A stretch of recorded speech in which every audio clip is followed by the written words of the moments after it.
Hi there, folks. We're live, and this is going to be another little off-the-cuff stream about something I came across today, and it's quite ridiculous as usual, but this one kind of really takes the cake, the gender-neutral cake, if you will, um, because I actually had to look into this because I thought it was fake. I mean, it sounds so insane, but apparently New York can fine you 250K for misgendering somebody. So basically, misgendering somebody has become potentially one of the most expensive mistakes you could possibly make. I mean, apparently gender identity is so important now that accidentally calling someone the wrong thing is warranting a huge fine, or I guess a possible huge fine, because it does say up to in here, but let's explore a little further.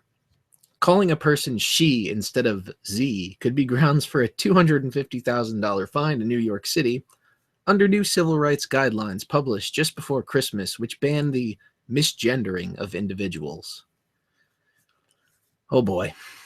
Discrimination based on gender identity has been illegal in New York since 2002, but apparently that's not enough because we have to take it a step further and make sure everyone is protected and feels comfortable and safe at all times.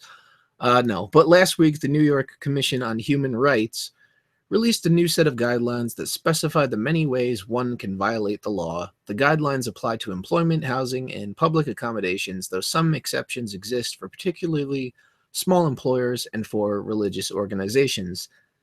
Um, Now, to be fair, I don't think that people seeking a job or in need of housing or anything of the sort should be discriminated just because they don't fall into the norm of what we think of when it comes to gender and appearances and whatnot. But at the same time, is it really such a crime to use she instead of Z or whatever made up bullshit term that nobody realizes exists? I'm just not seeing where that's so terrible. You know, I personally don't find it productive to intentionally misgender somebody. Like if somebody wants to, if they want to be a dude and they're female and but they say, oh, well, I feel like I should have been born this way. If they're a respectful person, if they're a kind person, I have no problem extending them that courtesy as long as they treat me and respect me, as an individual.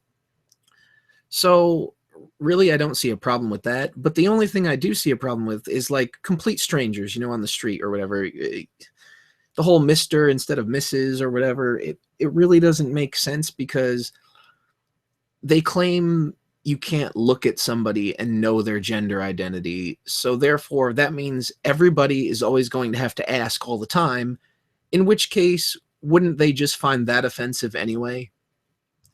But let's move on before we delve deeper into that. New York officials claim the new policy makes it the most aggressive city in the country in terms of protecting the rights of the transgendered. Not only the most aggressive, but probably now the most progressive, right? Right? No. New York has always been a diverse and welcoming city, and our laws are designed to protect every New Yorker, regardless of their gender identity, except for the people that conform to regular gender roles or something. Uh, the commission's detailed write-up of the new rule, this link, was the only reason I realized it was real, provides several examples of how a company could misgender somebody and thereby incur a hefty fine. Repeatedly referring to a person by something other than their chosen title, such as Mr. or Ms., the policy doesn't explicitly say how gender-neutral titles such as, and do you say that as mix? I don't know, should be treated, though it is implied such titles must be used if a person desires it. Once again, I think this is a case of common courtesy. If somebody wants to be called Mr., Mrs., whatever, as long as they are being kind to you, I don't really see how it's productive to do anything other than the sort.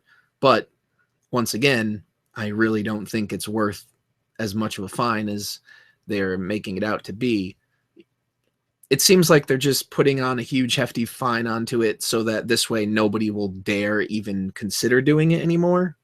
Like they don't necessarily believe it's worth that much, but they're like, well, if it's really going to cost us this much, people will give it zero tolerance, and they will say, if we've got an employee that's misgendering someone, their asses are out of here because we're not paying $250K. Refusing to call a person by their chosen pronoun. Said pronouns not only include he and she, but also explicitly include gender-neutral ones, such as ze/here, if that is what they desire. The whole pronoun game is kind of stupid to me because you don't really use somebody's preferred pronouns toward them. You use them when you're speaking to somebody else about them. So most of the time, the person that you're referring to isn't going to hear what pronouns you use when referencing them, I guess, if that makes sense. Requiring a person to legally change their name before using their preferred alternative. For example, company may not insist on calling an employee John if he prefers Jane, even if John is his legal name. So the law matters except for when it doesn't. Is that what we're getting at here? Now, once again, I think this is an instance of common courtesy. If somebody says, please call me Jane instead of John, I don't personally see a problem with it, because it's just giving somebody, the respect that they give you in return, hopefully that they give you in return. Requiring a person to prove they have begun gender transition treatment before referring to them by alternative pronouns, names, and titles. So basically what this is being reduced to is, as long as somebody believes that they're a certain thing or wants to be a certain thing, you now by law have to refer to them that way, or else you are discriminating them. Okay. The new rules also apply to more than just issues of misgendering, of course.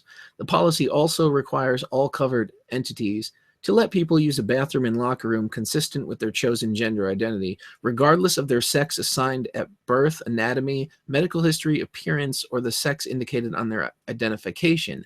Interestingly, the policy explicitly allows transgender individuals to use bathrooms of either gender, though this right is not given to others. But isn't that a bit hypocritical? Because they were just saying, well, by law, people don't have to prove to you that they are trans. So therefore, any individual that wants to use the opposite room, let's say just to be a pervert, and I'm not going to say that's going to be a common behavior, but it is a possible one. So they just want to be a pervert. They just want to go to the girls' locker room, check out some ladies, or vice versa. And somebody in the room feels like they're being watched or uncomfortable, looked at in a sexual manner, to the point where it's a sexual harassment type situation. And they contact the police. The police approach this guy or girl or Z or Zier, whatever the fuck they are. And they say something, like, oh, or officer, I'm sorry, I'm trans, I was just using the bathroom or the locker room that matches my gender identity. So, I mean, that's just one way that this could be misused. And basically, it applies to everybody because they're saying you don't have to prove that you are a trans person. So anybody can just pull the I'm a trans card and it's cool, right? Is that how it works now? Other aspects of the policy include a ban on gender-specific dress codes, such as compelling men to wear a tie at a restaurant, and a requirement that company health plans cover gender transition and gender-affirming care, such as hormone treatments, voice training, and surgery. The law defines such treatments as necessary and life-saving. Yeah, I don't really know about that. I mean, there's still... I thought one of the biggest... problems that always gets thrown up about the trans community is suicide. Do the treatments really save that many lives, or do people still commit suicide even after treatment? As far as the dress code thing, I think maybe they could get around that one by just saying, okay, rather than just a man having to wear a tie, everybody here has to wear a tie. But then maybe someone will say, well, a tie doesn't fit my gender identity, so therefore I don't have to wear one. It just seems like they're really grasping at straws about stupid things that people may not like, and then they're throwing it under the guise of, well, you're discriminating me.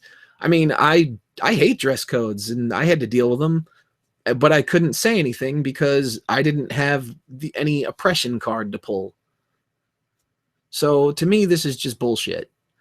Ordinary violations of the guidelines can result in fines up to $125,000, while offenses stemming from willful, wanton, or malicious conduct can incur fines of up to $250,000. In addition to these civil penalties, the Commission may award an unlimited amount of compensatory damages to anybody deemed a victim of discrimination. Officials estimated that New York has just over 25,000 transgender and intersex people living in the city, out of how many million? So, I mean, the law is catering to the most minority of minority groups here, which is, it's kind of, on one hand, I understand where, you know, we need to make sure everybody's equal, but this is kind of just like boosting people up way past equality to quite possibly what you could argue by their logic, the most privileged group, because any little microaggression against them is suddenly worth ridiculous amounts of money. I mean, I remember being bullied. Does that mean that I could have got money out of it? No, of course not, because my gender and my birth sex matched each other. Ugh. If only I had been impressed. And I feel like so many people are going to try to take advantage of this this compensation, because we have so many people these days that are playing victim over the littlest things. So this is I feel like this is a very unfair and very dangerous, potentially dangerous law. And I mean, it just sounds insane. Come on. I really don't know what else to say about it. Being called the wrong gender is worth that much money. It's unbelievable. What kind of world are we living in? I really don't know. But New York, you are a cesspool, and you smell funny. Good night, folks.